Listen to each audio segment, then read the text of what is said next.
cue the audio. I am a house. In me is darkness. My consciousness is a lonely light, a candle in the wind. It's flickering here and there. Everything else is in the shadows. Everything else is in the unconscious. But they are there. The other rooms, hallways, staircases and doors, at any time, and anything that lives within you and wanders within you, it is there. It works and it lives within the house that is me. Many of us cringe at the thought of embracing our inner darkness. I haven't met anyone who said that I enjoy being afraid, I enjoy being angry, or I fully and wholly embrace the fact that I'm insecure at this point in my life. However, these emotions, thoughts that we're taught are bad, and some that we personally dislike, these feelings of shame, feelings of anger, sadness, despair, feelings of loneliness, feelings of incompetence, feelings of inadequacy, feeling like we aren't enough. All these feelings we push out of the light and into the dark. Some of us mask these feelings. Others let them define us, control us, and even determine our lives. And for the rest of us, we're oblivious to them. The uncomfortable thoughts, the unacceptable desires and memories that we don't want in our conscious minds. Life is about duality.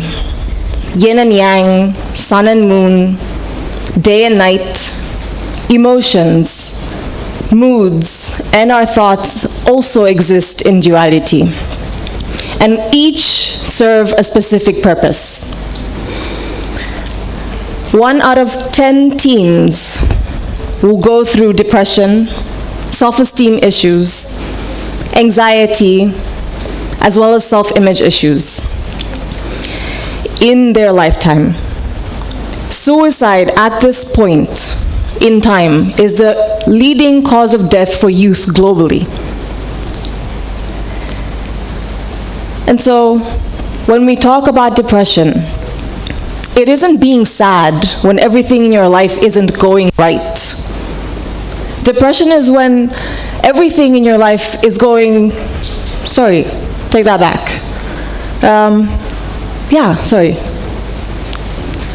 Misstepping. Okay, depression is actually being sad when everything in your life is going right, rather than when everything is going wrong. And often than not, what causes us this discomfort, what causes us distress and suffering, resides in our unconscious minds.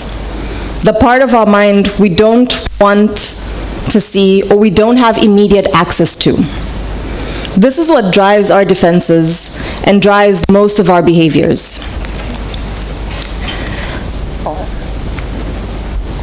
Your senses help you to sense the world, and most importantly, make sense of the world.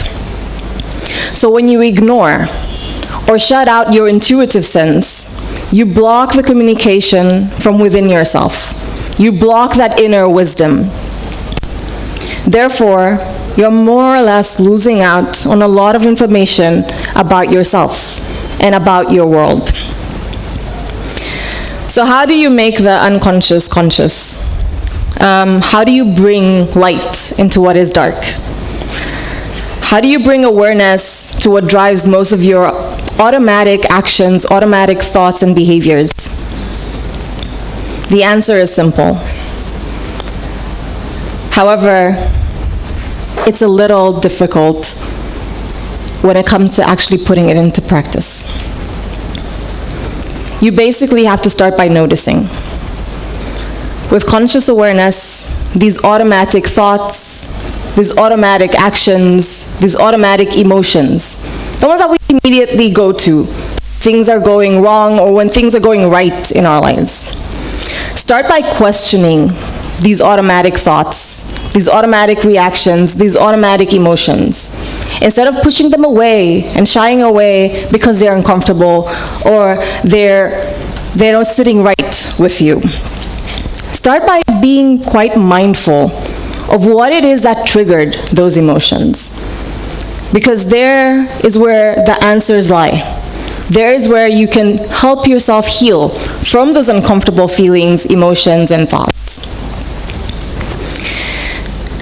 So today, what I urge you is to start building that bridge.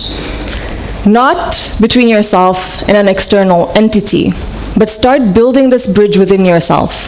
Building that bridge between your conscious mind and your unconscious mind. Start by bringing the light into what is dark. Start by being consciously aware of what drives your actions, what drives your behaviors, and what drives your emotions. Because that is where your healing lies. In all my years of offering therapy, the most healing agent that I've seen is not getting rid of an uncomfortable situation or unpleasant context. Rather, it is in awareness. It is in openness to learn from our pain. And I'm not telling you to start poking at your pain for sadistic pleasure, because that would be, I would like you to come see me if that happens. But start poking at these pain points so that you can learn more. Learn about your pain, because it is there for a purpose. And there is something that your pain is trying to teach you. And so if you're uncomfortable, you're in pain, you're suffering, there's something in that pain, there's something in that suffering. And perhaps there is where your purpose lies as well. For a lot of people that I've worked with, that is what has been their most common healing agent. That openness to learn and that awareness and mindfulness to their emotions, their thoughts, as well as their actions. Namaste. The light in me honors the light in you, for those who don't know what namaste means. Thank you.